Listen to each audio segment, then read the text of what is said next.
at least one of the tournaments that is coming up is, of course, the SendouQ finale. You know, new season finale post SWS finale, and you know, I wanna hear a bit about the leaderboards and how there's kind of these play styles when it comes to leaderboards, right? But first thing, I gotta say big shout outs to Kyo-chan, because for the longest time I would see Kyo on the leaderboard for like at least a week, if not 2 weeks, where he would have over 1,700. The only player to have over 1,700 rating. Granted, right now he's at 1682, so like, you know, it happens, but it's like, oh no, is Kyo just like, oh no, he's still the top player on the thing. Oh no. Absolutely. It does like it does kind of come to the question, Knock, for example, is Kyo potentially the GOAT when it comes to, you know, competitive things? Like, you know, he talks about how he's not the biggest fan of solo, he's still top 500, multiple votes in it, but it's like, is he that guy? I mean, it is in part that he is that guy. I don't know that I'd call him the best player in the West right now. I think I would have to give that to Gray with current track records. Yeah. But Kyo is the longest reigning player. He is the most consistent top player we probably have. Gray is right there next to him, though. Like, don't get me wrong. Like, if you look throughout the eras of Splatoon, Kyo and Gray are always there. You will never not see them. Yeah. Absolutely. I think Kyo is just a foundational member Yes. of top level Splatoon, at least in North America. And he also distinctly hates losing so much. Yeah.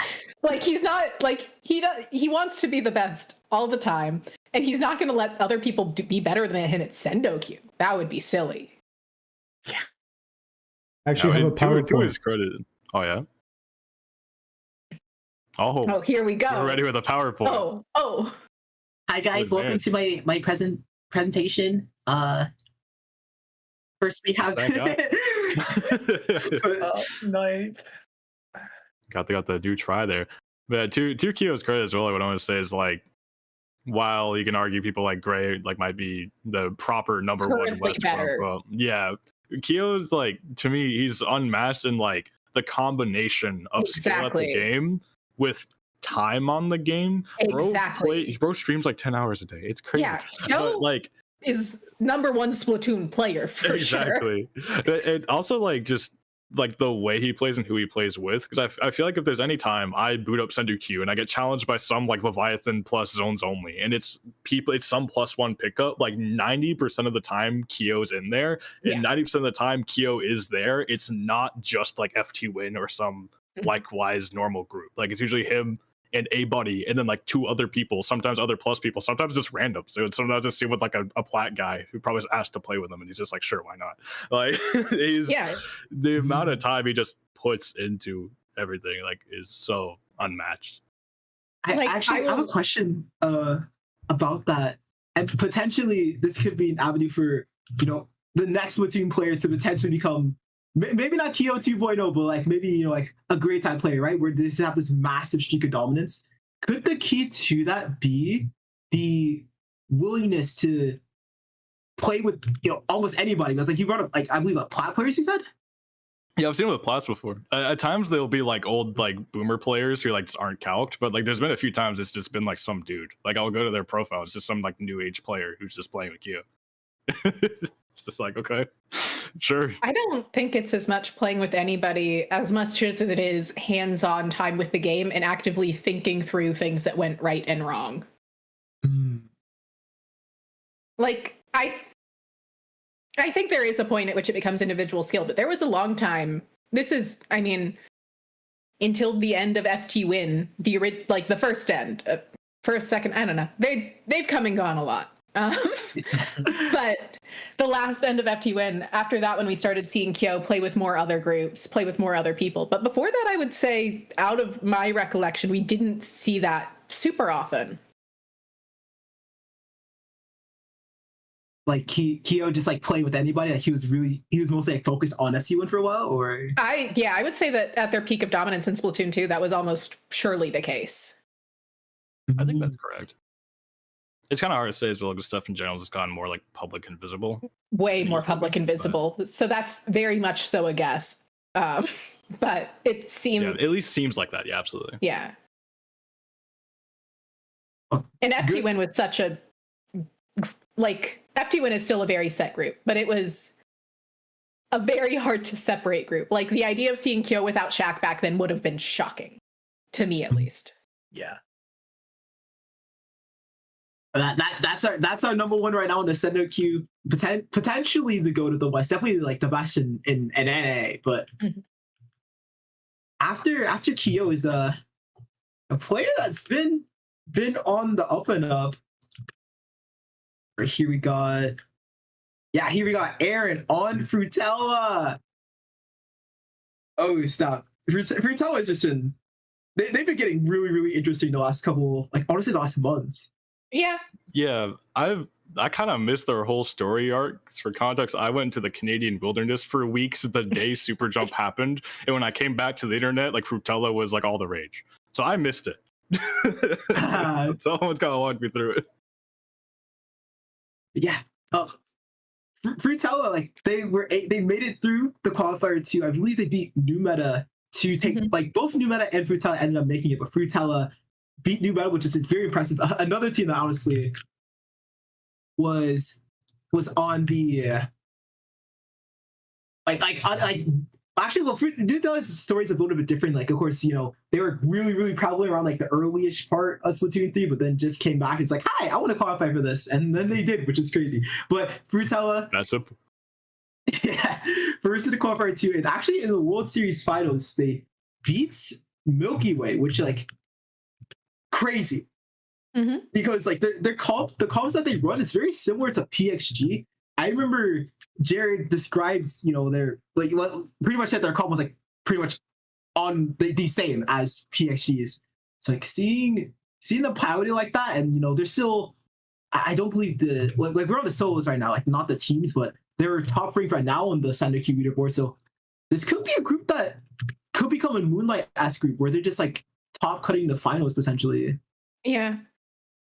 And we've also definitely seen Moonlight improve a lot in the last little bit, which isn't overly relevant to current conversation. But I would say that Moonlight in the past few months has really started showing themselves more.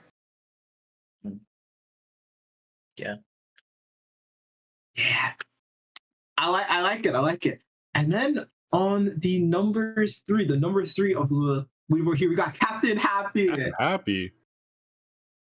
Now, yeah. Raze, yo, what you know about Captain Happy? Just surprise. I'm pretty sure Captain Happy is a streamer and grinder. So they play a lot of SendouQ to like essentially entertain chat and find better games. One of the things is kind of looking at their SendouQ placements. They start strong in the season, and then as more players like go, oh wait, the SendouQ finals coming up, and then grind, they kind of seem to fall in the rankings a little bit, but not significantly. Like still, like top 100 is still really good given the nature of the amount of players who are on SendouQ.inc, right? When you consider like the players and the demographic, like being top 100 is really impressive, especially on like Pencil, something that's harder to carry on because like you're gonna get a lot of picks, but a lot of especially Western pencils are like, yes, I'm going to build a cooler and give coolers to my team, and my team will carry me. So, like, being top 3 right now on Pen is impressive. Pretty good. Yeah. That's to say it lightly. The other nice thing about the one nice thing probably about playing Pencil in SendouQ is you're going to get requested a lot because people need a pencil or some cooler. True. Yeah. So it probably also results in more games. Yeah. Jury's out on if they'd be higher quality, but more games when you're a good player it is generally better because you'll float to the top. Yes. Me and Ray's talked about this a little earlier, but placing in SendouQ is a little brutal. Like, what was the exact example you gave earlier? Something like winning 7 out of 10 games and placing like silver or something? Yeah, or I think you said it was Shaq. Oh Like, yeah, but yeah. So you can be whatever- a really good player and still place into like iron right now with how SendouQ works, Yeah. which is an It does also adventure. depend on your starting power. Yeah. So to be fair, for someone like this, he's been calcing every Yes. season for sure. So a little bit of a different world. It's just interesting to think about. That's I had no idea about that. That's crazy that you could just like do. It sounds like you're doing good in your game, so sometimes you're just gonna hit like the silver hammers. Is that what it's like? Yeah. Wow. Yeah, if you're not in plus and you didn't play like a previous season, you just like start iron.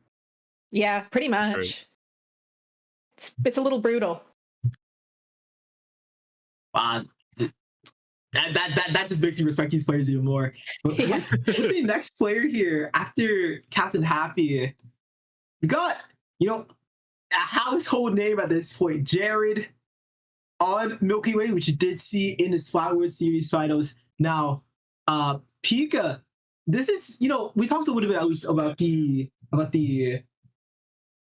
on the middle on the end, the leaderboard kind of flipping because like teams are like, oh, I want to get into the finale. Jared, is Jared a player that you think is like, this guy's gonna stick, despite the players, potentially starting to grind? And I don't really see how he wouldn't stick. Yeah. He's at a spawn power wise that he's like chilling even if he doesn't touch it. And if he does touch it, he's Jared. He's probably gonna be fine.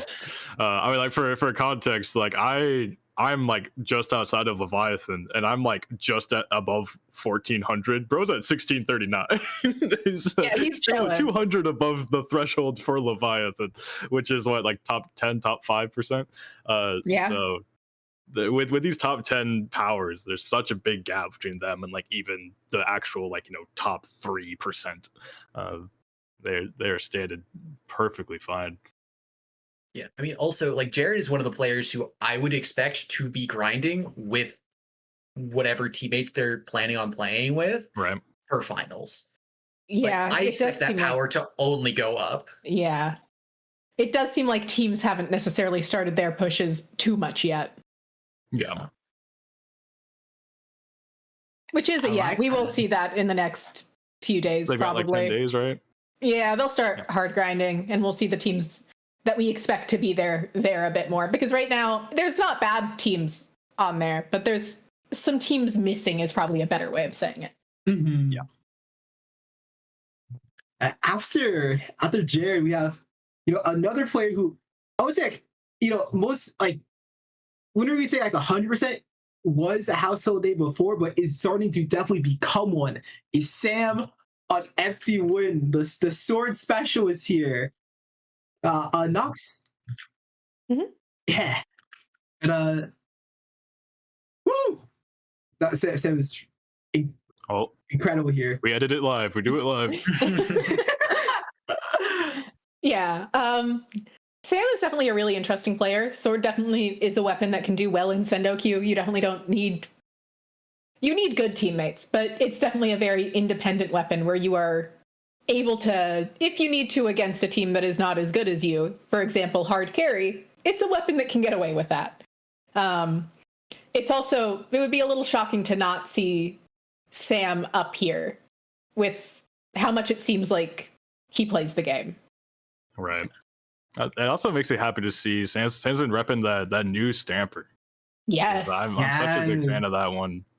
But there's like right around that, these weapons dropped right around the time I was like, I need a break from swords. These are rotting my brain. So I didn't really get to touch it much, but it's nice to see someone as good as him go out and believe in it to choose it in the first place and then perform with it. Because it's just, what a combo. Yeah. It's so much easier than vanilla Stamper. Well, what do you like about the sticker Stamper compared to the vanilla? I heard you just brought up the ease. What do you like about it? I mean, like, compared to vanilla has crazy high peaks, right? But it's like zips a super hard special burst, got to hit your combos.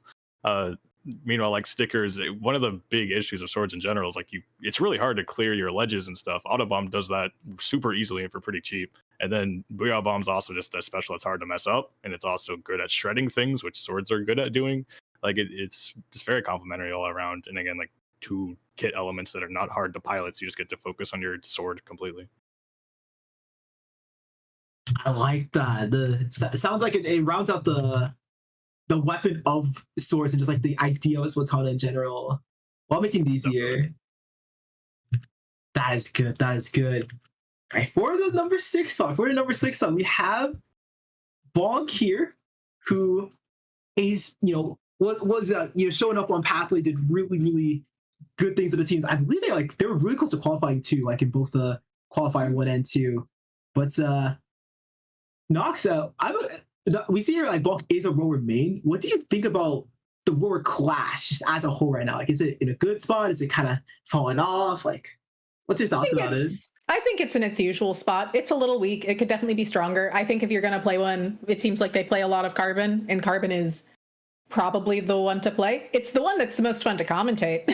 I like watching rollers. I like commentating rollers. I don't necessarily think they are in the best spot right now, but clearly Bonk is making it work.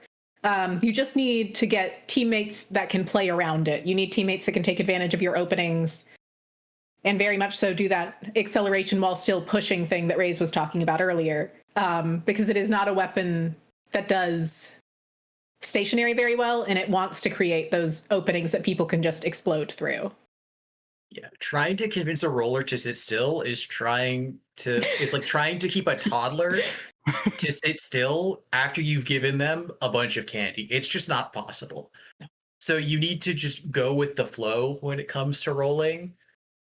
And that's one of the things where it's like, when you think about, like, I'm assuming Bonk and even like Volty is going to be really good at is just going with the flow of a game and understanding what nanoliters of ink they can slide in to just find things that no one else would try to find. Yes. They always find like that one pellet. It's like that one pellet that no one clears. They're just there. It's like, oh, come on. Yep. See, this is why we need more Rainmaker. People paint those better when we do more Rainmaker. Ooh. Or you just swim the objective past it. It's not my problem anymore. Yeah. True. If we can look at that slide real quick as well for Bong before moving on. Like, shout outs to the like glow up here. Look at the previous placements. Yeah. Like, to just go from like it's obviously getting top 100 earlier, like Ray's was saying, is like that's still very impressive. But to go from that, and then even previously, and you're looking at 100s, 200s, nearly 300, and then just 6, boom! Yeah. Like, that's some big growth performance this last like season for sure. You can sort of see it in the tournaments. 5th in the zone, just nothing to scoff at. 13th super jump, that's our major, and we're winning our SOSs. Like, we're proving where we're going. Player to keep an eye on, probably. Definitely. Yeah, that's what I like, honestly, about this current moments of the SendouQ ladder, right? It's always those players that are like, oh, give this guy like a few more months, they're gonna be next up. Like, or in case of like, we're really looking at the top 5 right now. Like, these players are arguably up right now. Like, Aaron, for example, on Futella. Like, but definitely, there's the seat is hot with these players. Mm-hmm. Next, we got a player that was on New Meta in Lucas on that brush. Now, Raze, we did talk about not Bucket, sorry. We talked about Brush a little bit earlier. What do you think of, SendouQ being such a pickup heavy kind of way to practice the game? Like, how Brush plays in an environment like that? I mean, I think Brush is incredibly good for SendouQ. I mean, case in point, Lucas is top 10 on the leaderboard. In a world where communication is recommended but not the standard, it allows Brush to do a lot of things. And then when you're incredibly mechanically skilled at Brush, sometimes you'll just accidentally turn into a roller and get a triple kill. Yeah. Like, people forget that Brush is the same class as Carbon. Don't forget. Lucas will remind you, I'm positive. And Did they not technically separate them this game? Did they? I think they might have, but in theory, I would need to be fact checked. Now, technically. Yeah, they did used to be the same class. Sorry, I'm old, I guess. Ancestors, the roller Brush is like ancestors, like they same breed. Yeah, like Brush is going to end up in your walls, and it's going to announce itself. What you do after that, well, hopefully it's the right decision. But Lucas is going to try his hardest and make sure you always pick the wrong answer. Mind games weapon. Exactly. It's also worth mentioning for like SendouQ. Brush is one of those weapons where like you load into SendouQ and you see who you're fighting, you look at their weapon badge, it's like, oh dude, that's another brush. Like we like playing with just the other day I was doing a couple sets and I think we ran into like 2 brush teams back to back. I forgot who the first one was, but the second one was we ran into Duck Motif and we're fighting Red Shell and just I think I was playing with Len and Len was just like, dude, I want to find another brush.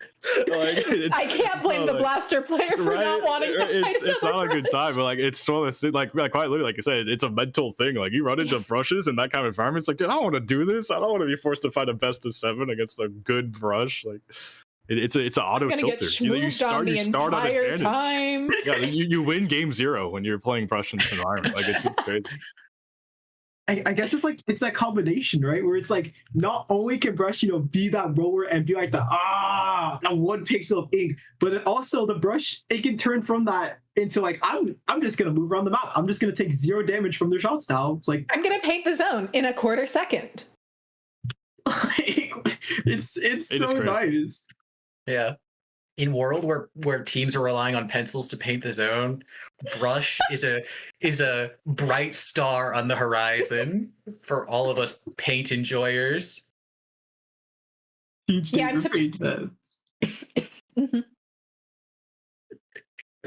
After that, we got a very, very solid player in minor on that bucket class. I want to land with that guy. Woo! we talked about bucket at least a little bit on the was like really comparable pick rate that Penn during his forward series. But Pika, what do you think about Machine on the other hand? I'm not like this could be a situation where Minor has Machine but then just doesn't play it in SendouQ because they're just having it on there. But it's assuming that they do. What do you think of Machine in this meta? Well, I will say first of all, he probably just has it there because he likes it.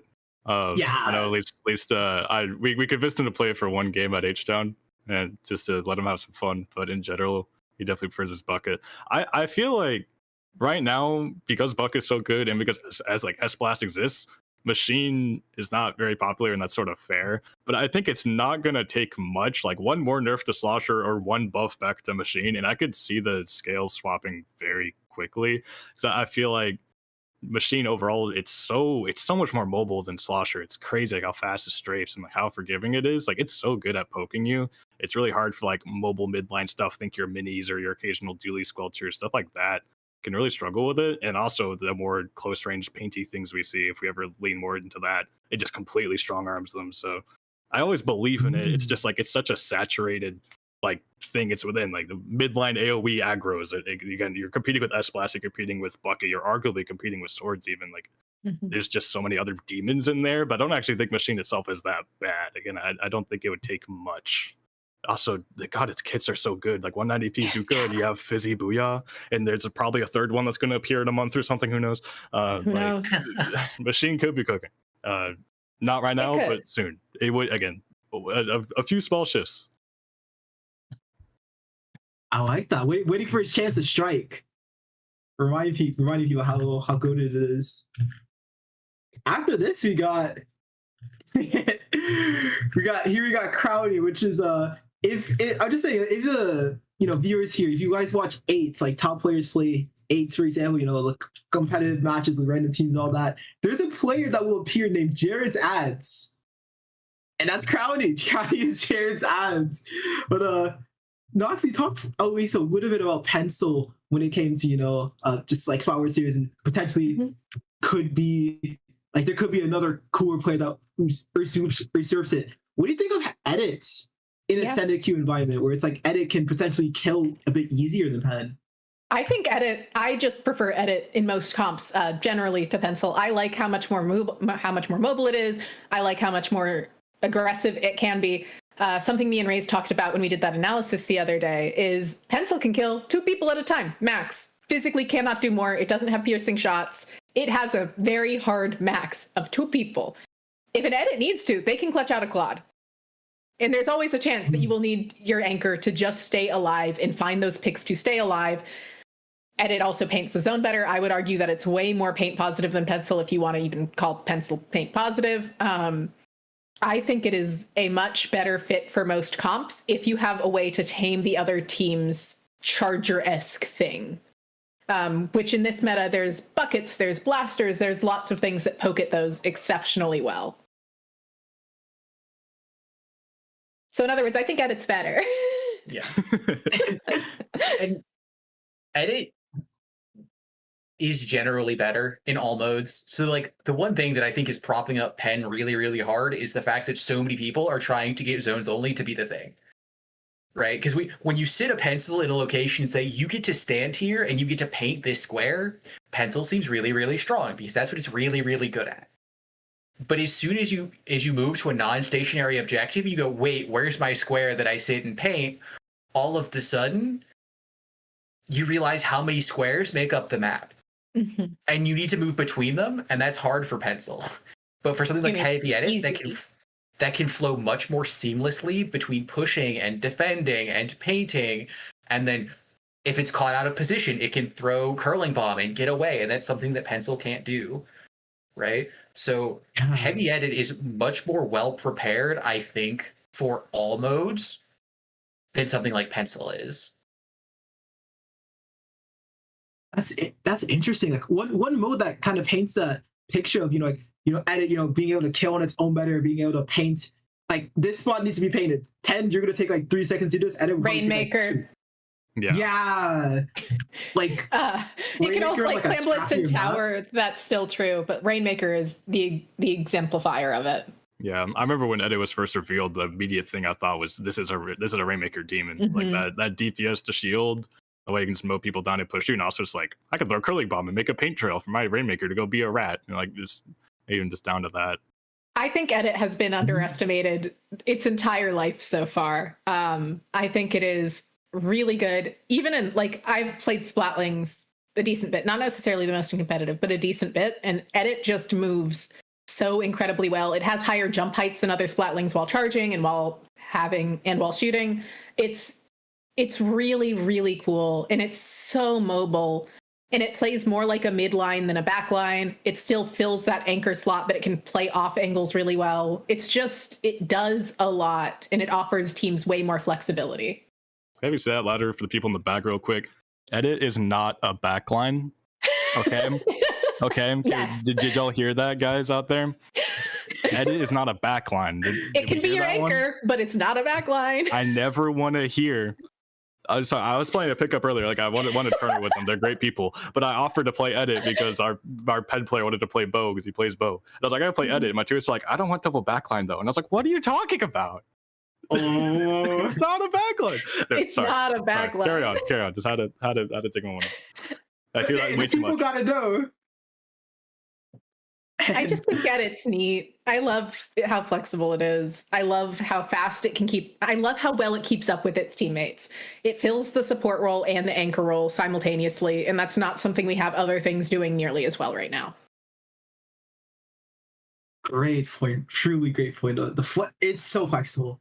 And to round out this number 10 here, after crowning, we have Liam or Mocha, which is another sword player, but wow, these results. Raise when you see something like an in the zone winner, like what's the first thing that pops in your head? Is it like, ooh, is this player like they gotta be like, at least pretty good, right? Yeah, I mean, you have to be solid to win in the zone. Like in the zone is not a tournament that people play in to slack off. Yeah. Like everyone who rolls up to an in the zone is there to win. And only one team walks away the winner. So when you see that first place in the zone 44, you know that whoever was in that squad was very good. And that's not something that you can take away. Like they might be 10th on the list, but that's still 10th overall right now out of the thousands of people who play SendouQ. Oh, shoot. I have them backwards. Still impressive. It's actually third, and this one's first. Oh, is it third? Still I wasn't going to say it, but I was like, I don't remember that in the zone. Yeah. I was about to say it as well. I was like, wait a minute, this looks wrong. Okay, sorry about that. The point is, so yeah, the difference between third and first can be large, but for in the zone, it's not usually impressive. That big. Yeah, like, yeah, And Tropical Tuesdays have decent numbers of teams in them usually. They're pretty mid-level heavy typically, but they're still decent tournaments. And then that combined with like we see Liam here has placed third in the last season of SendouQ. So I would be surprised if this player, like with this kind of results, like drops to like 20th. I would be like, really surprised. That would be unexpected with previous results they have. Yeah. It would feel like a statistical outlier. That wraps up at least the top 10 players, but of course, you know, there's a whole other element to the SQ, you know, kind of leaderboard. But of course, it's the teams. If you play as good as a team, he plays good as a team. You know, we talked a little bit about how some teams they like to grind around the late ends, but I'm expecting to see at least a few of these names still throughout the last remaining weeks of SQ.